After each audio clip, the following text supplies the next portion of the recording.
Pues amigo, estás en casa y no sabes qué hacer. No pasa nada. Te voy a enseñar unas cosas para que puedas aprender espagnol desde tu casa. Hola amigo, ¿cómo estás? ¿Qué tal? ¿Qué te cuentas? Bref, j'espère que tu vas bien. Aujourd'hui, on va voir comment tu peux apprendre l'espagnol et notamment améliorer énormément ta compréhension orale tout en restant depuis chez toi, si tu es bloqué chez toi, si tu ne peux pas voyager. Donc, on va voir ça tout de suite avec 8 séries.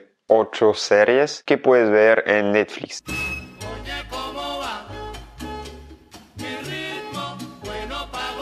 Donc 8 séries que tu peux voir sur Netflix. Cette vidéo n'est pas sponsorisée bien évidemment, mais Netflix est un super outil pour apprendre l'espagnol et travailler ta compréhension orale, étant donné qu'il y a beaucoup de séries hispanophones et qu'en plus tu peux activer les sous-titres.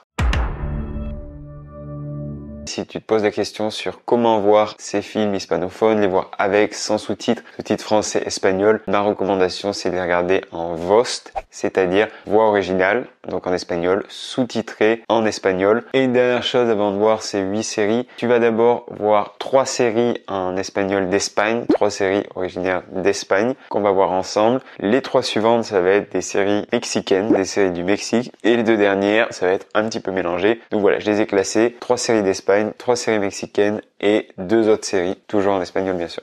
Listo? Pues empezamos. Première série très connue, La Casa de Papel.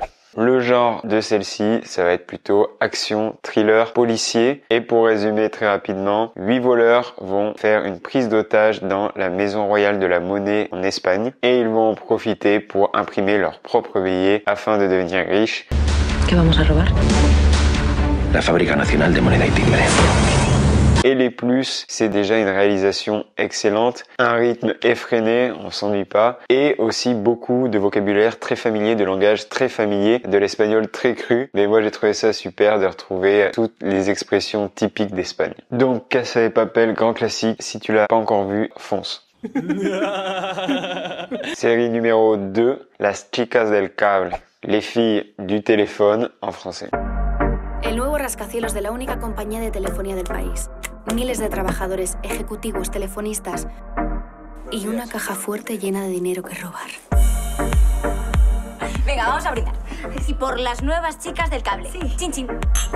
Elle se déroule dans les années 20 à Madrid et on va voir un petit peu la vie de plusieurs filles qui travaillent comme standardistes dans la compagnie de téléphone de la capitale. Elles vont essayer de gagner leur indépendance dans un monde d'hommes et on va suivre des trahisons, des histoires d'amour et des scandales au sein de la compagnie. Beaucoup de suspense, beaucoup de rythme. Dans Las Chicas del Cable, j'ai déjà regardé de nombreux épisodes et je la recommande aussi déjà pour les costumes, le côté années 20 à Madrid qui est vraiment sympa. Deuxièmement parce que c'est un langage assez neutre qui peut être plus facile à comprendre que dans la Casa de Papel. Il y a moins de langage très familier, de langage très cru, donc ça peut t'aider à comprendre. Et un autre plus, c'est un casting très féministe.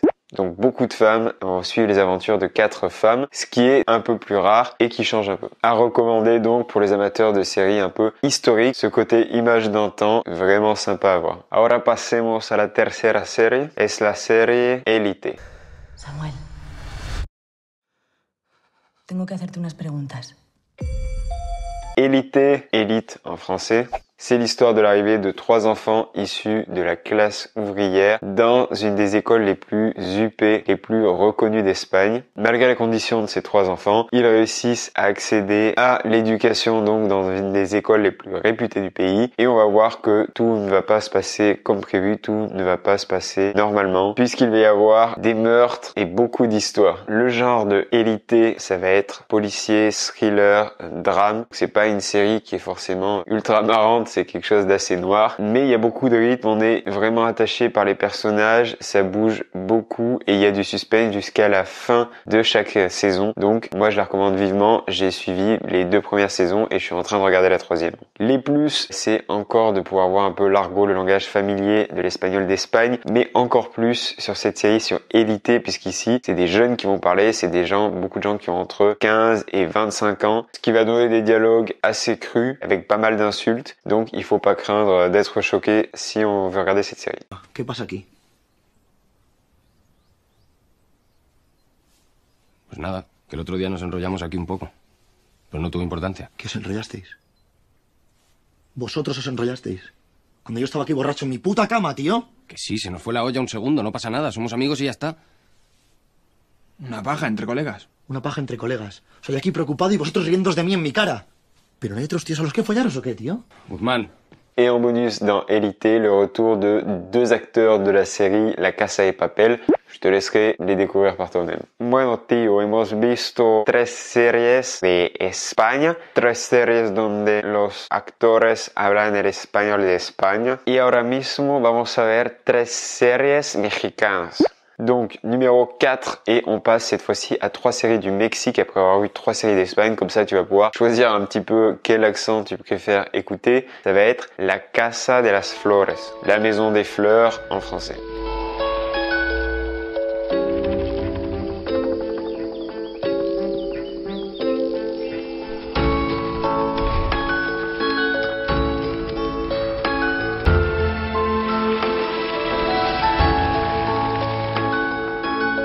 Ici, l'histoire se passe au Mexique où il va y avoir un scandale dans une famille très riche, très aisée suite à la mort de l'amante du mari. Ça va créer pas mal de rebondissements. Le style de La Casa de las Flores, c'est un humour noir, très noir, une comédie dramatique qui devrait te plaire si t'aimes un petit peu l'humour décalé. Y eso es lo que van a ver. Es un día muy especial. Se van a morir. Ya sé. Et les avantages, en plus de pouvoir écouter ce fameux espagnol mexicain, c'est aussi de pouvoir voir un petit peu la culture mexicaine, même si c'est toujours d'un certain point de vue et que c'est pas toujours la représentation vraie de cette culture, ça peut te donner un petit aperçu. ¿Y qué? ¿Él también es nuestro hermano?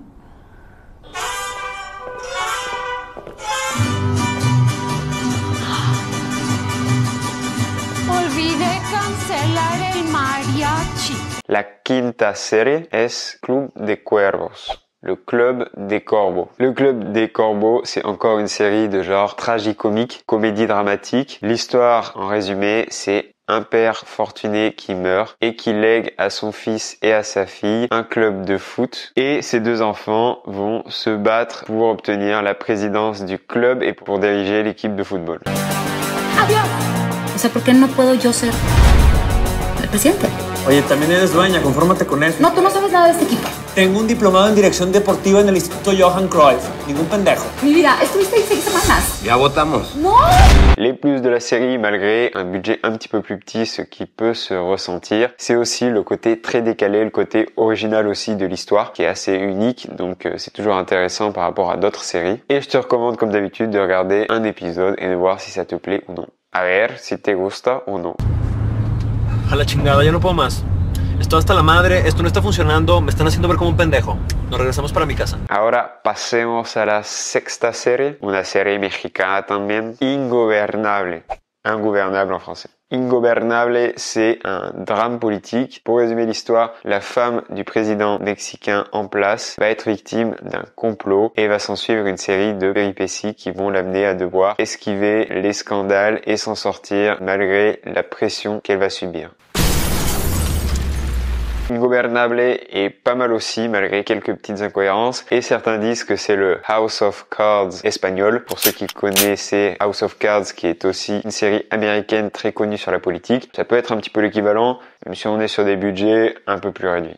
Ok, on a vu les 6 premières séries, on a vu 3 d'Espagne, 3 du Mexique. Là, on va avoir des séries un petit peu mélangées qui sont souvent des productions américaines. Donc la 7e série, c'est Narcos. Si tu ne la connais pas, cette série Netflix qui est aussi très célèbre, elle retrace la vie de Pablo Escobar et de comment il a dirigé un des plus puissants cartels de la drogue dans le trafic de cocaïne. Narcos, c'est une série type policière, thriller aussi, il y a beaucoup de suspense. Il y a plusieurs saisons où on retrace la vie de différents barons de la drogue en Colombie. Par contre, il y a quelques nuances, notamment le fait que même s'il y a pas mal de scènes qui sont tournées en Colombie, la réalisation est américaine américaine. On va voir aussi un point de vue par rapport à Escobar, par rapport au gouvernement colombien qui peut être subjectif. Et il va se passer des choses assez bizarres parce que si tu t'attends à entendre l'accent colombien, te dire super, je vais pouvoir voir un petit peu comment parlent les Colombiens, sache qu'il y a énormément d'acteurs de la série qui ne sont justement pas du tout colombiens. Par exemple, l'acteur principal est incarné par un acteur brésilien qui a dû apprendre l'espagnol et s'immerger en Colombie pour la série. Yo soy Pablo Emilio Escobar Gaviria.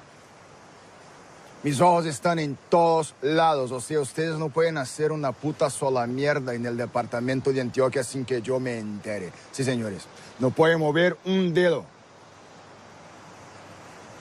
Un día yo voy a ser presidente de la República de Colombia. Ustedes pueden aceptar mi negocio o aceptar las consecuencias. Plata au plomo. Donc, j'ai adoré Narcos, mais je mettrai donc ces petites nuances, notamment parce que ça donne une vision américanisée de l'histoire colombienne et ça donne aussi une image datée, une image passée de la Colombie, l'image d'un pays rongé par la drogue, rongé par la cocaïne. Aujourd'hui, la Colombie est en voie de résoudre tous ces problèmes. Il y a beaucoup moins de grands barons de la drogue qui font la pluie et le beau temps là-bas. C'est un pays magnifique à visiter, donc ne perds pas de vue que la Colombie, c'est avant tout un super pays d'Amérique du Sud avec des gens super sympas, une très bonne cuisine, me encanta la bandeja paisa, et des parcs naturels à couper le souffle. C'est tout pour la 7e pour Narcos. On va terminer avec une 8e série. On va rester dans le thème du grand banditisme avec El Chapo. El Chapo, c'est une série de réalisation américaine qui retrace la vie d'un des plus grands bandits mexicains, El Chapo, Joaquín Guzmán. C'est une série d'action de type policier où on va suivre El Chapo et comment il a réussi à petit dominer le trafic avec son cartel au Mexique. Et les plus de cette série, je dirais que c'est une réalisation soignée et le mélange d'images d'archives aux images qui permettent de donner vraiment ce côté historique à la série, même si je pense que je préfère Narcos à El Chapo. Mais en tout cas, tu as la possibilité de regarder aussi cette série et elle devrait te plaire si tu as déjà vu Narcos, c'est dans la même veine que celui-ci. El Chapo es el narcotraficante más importante de México. Su captura es una victoria contra el narcotráfico.